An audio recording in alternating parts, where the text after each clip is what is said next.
오늘 본문은 선한 왕으로 일컫는 히스기야 왕 이야기인데, 그가 기도했을 때 하나님이 응답하셨다 하는 그 응답의 강조점이 있습니다. 이 응답이란 말을 할 때마다 제가 늘 강조하는 것은 하나님의 응답은 100%다 하는 것을 늘 강조하죠. 하나님의 응답은 100%인데 사람들은 100%로 느끼지 못하는 이유가 내가 원하는 대로 들어주시는 것만 응답이라고 생각하기 때문에 100%가 아닌 것처럼 느끼는 겁니다. 하지만 하나님의 응답의 방법은 세 가지라고 말씀드리죠. Yes, No, Waiting. Yes, 내가 원하는 대로 그래 해줄게 내가 있지만 그렇게 하면 안 돼라고 거절하실 수도 있죠. 그 거절은 하나님이 높으신 분이기 때문에 하나님의 입장에서 보면 그렇게 하면 안 되는 것이기 때문에 아니라고 말합니다. 근데 아니라고 말하는 것도 응답인데 사람들은 그것을 응답으로 생각하지 않죠. 또 어떤 경우는 기다리라고 말씀하시니까 그 기다리는 것이 힘들면 권사님 자꾸 안 들으시나 봐. 그러니까 이 기다리는 것을 사람이 못 기다리는 것, 응답이 아니라고 생각하는 경우가 많죠. 그러니까 기도 응답이라는 것이 우리가 문자를 보내면 바로 뭐 답이 오는 것처럼 그런 것이 아니죠. 기도라는 것은 그렇게 오지 않게 느끼는 것이죠. 자, 그렇다면 기도 응답이 100%라면 우리가 좀 생각할 것이 뭐냐? 기도하기 전부터 이미 답이 주어진 경우가 있죠. 그러니까 기도하기 전에 이미 응답이 된 거죠. 그런 경우가 어떤 경우일까요? 우리가 하나님이 우리에게 자유롭게 선택하도록 하신 일이 많죠. 그러니까 뭐 제가 여기에 지금 물을 한 잔 마실 때 하나님 이 물을 마셔도 됩니까? 안 됩니까? 기도하시나요? 혹시 기도하시나요? 저는 기도 생활이 좀 약해서 그런지 몰라도 이거 물을 마시면서 하나님 이 물 마셔야 됩니까? 안 마셔야 됩니까? 그렇게 기도한 적은 없어요. 목마르면 그냥 물 마시거든요. 그건 뭐예요? 이미 답이 주어진 거예요. 하나님이 너희가 목마르거든 마음껏 물 마셔라. 그건 하나님의 말씀에 입각해서 그런 거죠. 어디를 갈 때 버스를 타야 되느냐, 지하철을 타야 되느냐, 지하철일까 버스일까? 그것은 그 상황에 따라 결정하면 되는 것이지, 뭐 하나님의 응답에 아니야 버스는 안 돼, 지하철, 뭐 특별한 경우에 그럴 수도 있겠지만 그것은 우리의 생활 가운데 자유롭게 주어진 것입니다.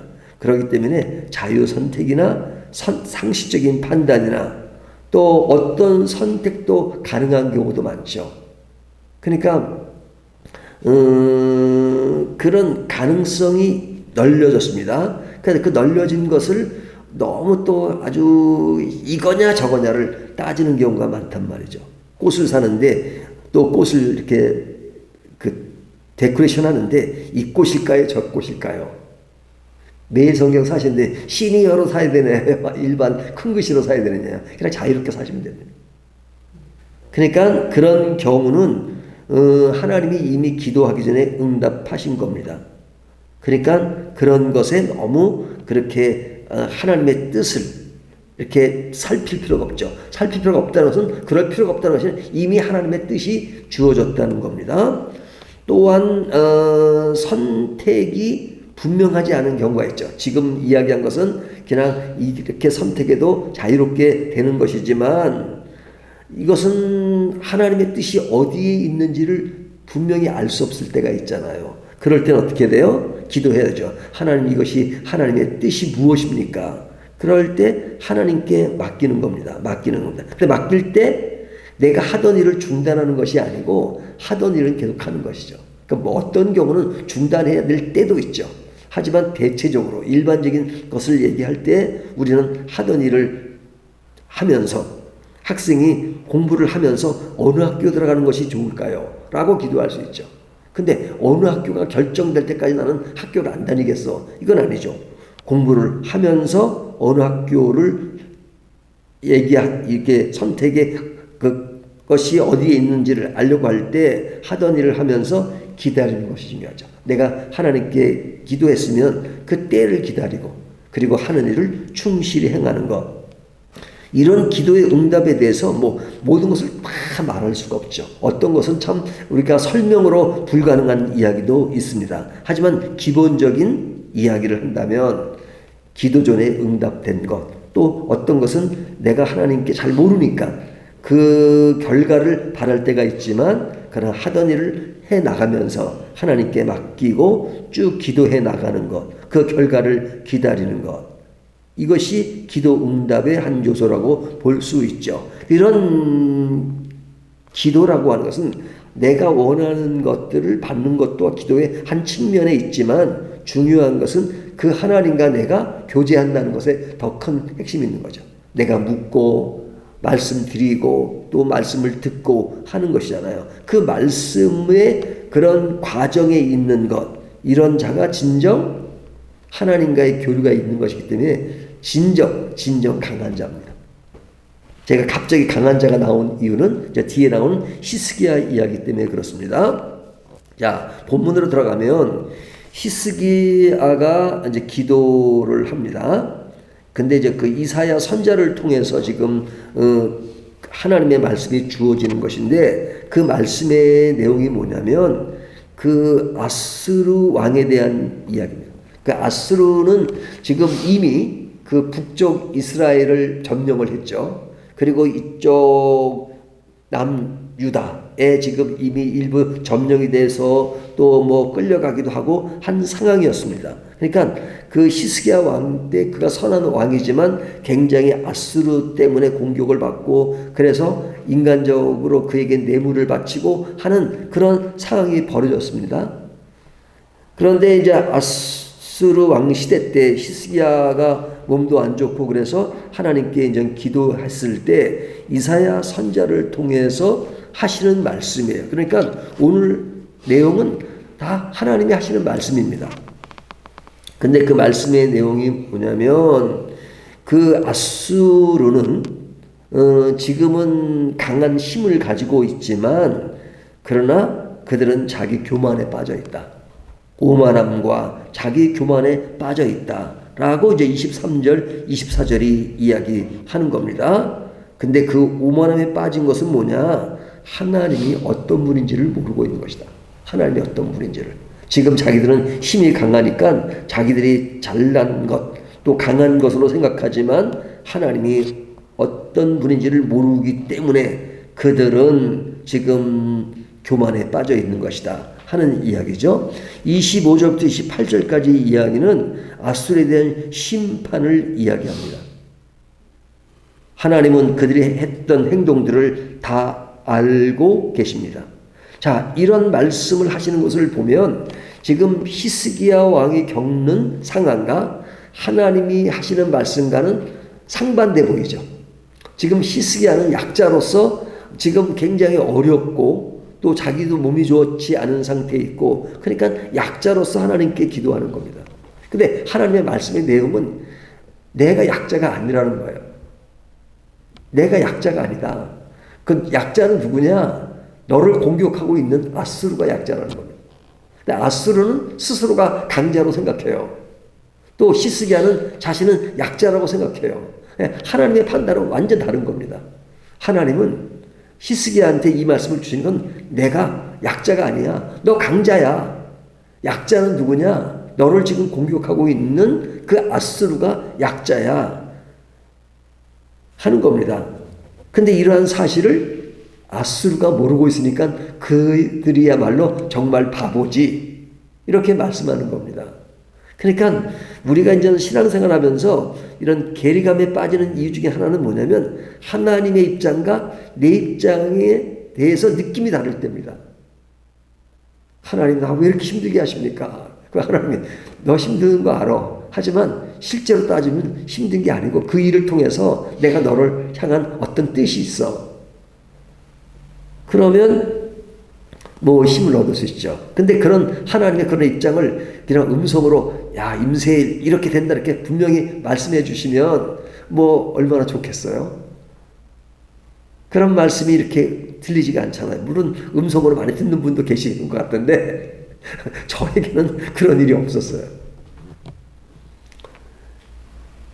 그러나 하나님의 말씀을 통해서 분명히 말씀하시죠. 하나님이 어떤 분이라는 것. 그렇기 때문에 우리가 말씀을 읽으면서 하나님은 어떤 분이라는 것을 늘 인지할 필요가 있죠. 하나님은 29절부터 31절에 말씀하면 유다를 지킬 것이다 약속을 하십니다. 그리고 32절부터 34절까지 내용을 보면 아수르가 쳐들어오지 못할 것을 약속하십니다. 너희한테 때려부시지 못할 거야. 이렇게 분명하게 말씀하세요. 그리고 35절부터 37절 말씀은 하나님의 약속은 성취될 것이다. 그래서 아수르 군대와 그 왕인 사네림은 죽게 될 것이다 하는 것을 분명히 말씀하십니다. 그러면 왜 그때는 하나님이 이렇게 분명하게 말씀하시는데 왜 나에게는 분명하게 말씀하지 않는가?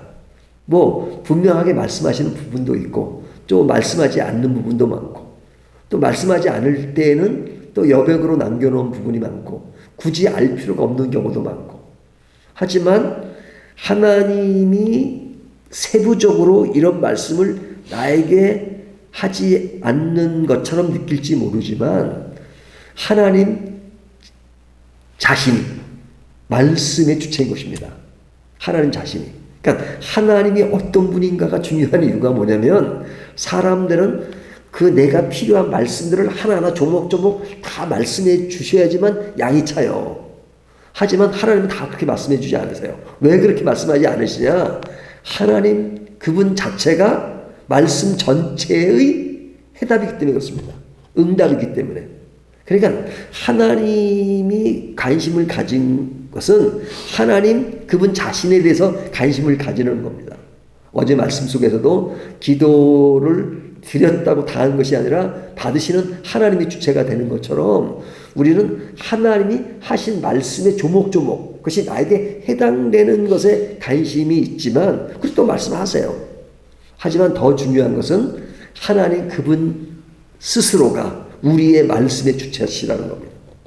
그분이 계신데 그분이 어떤 분인데 우리의 주님이시고 우리의 하나님이시고 나를 선한 길로 인도하시고 나를 반드시 책임지시고 그런 분이라는 그 자체가 내 삶을 지배하면 그 자체가 응답입니다. 근데 우리는 그 응답이 너무 분명한데도 그거 가지고는 양이 안 차는 겁니다. 그냥 꼭 집어주세요. 꼭 집어주세요.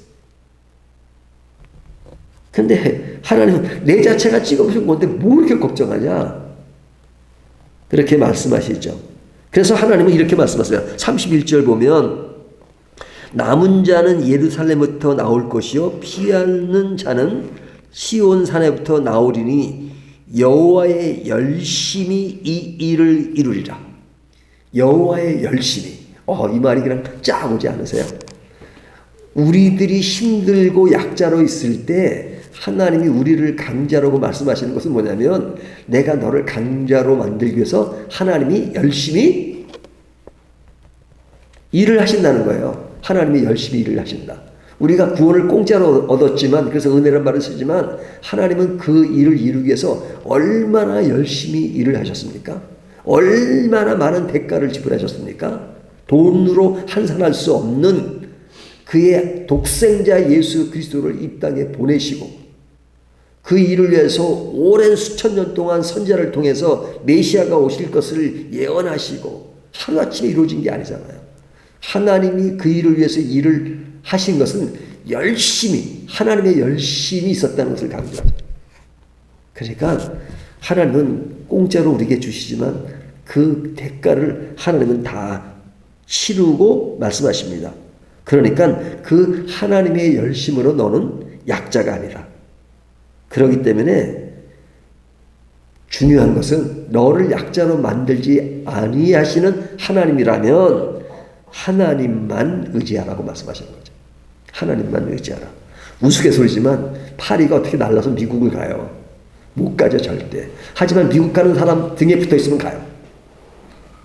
그러니까 하나님은 딱 달라붙어 있으면 돼요. 그러니까 강자라고 하는 것이 무엇이며 약자라고 하는 것이 무엇이냐.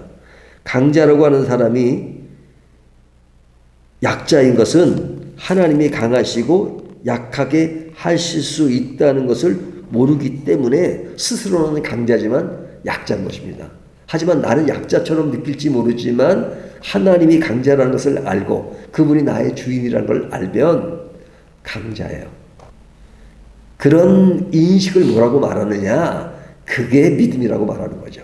믿음으로 산다는 것은 하나님이 하시는 일들을 이해하고 그래서 난 따라가면 된다고 믿고 그분 자신에 대한 확실한 신뢰를 가지고 있는 것, 이것이 믿음입니다.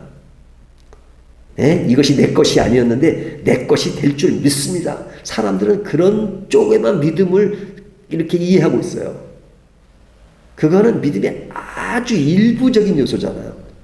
근본적인 것이 아니고. 근데 하나님이 나의 하나님이시다.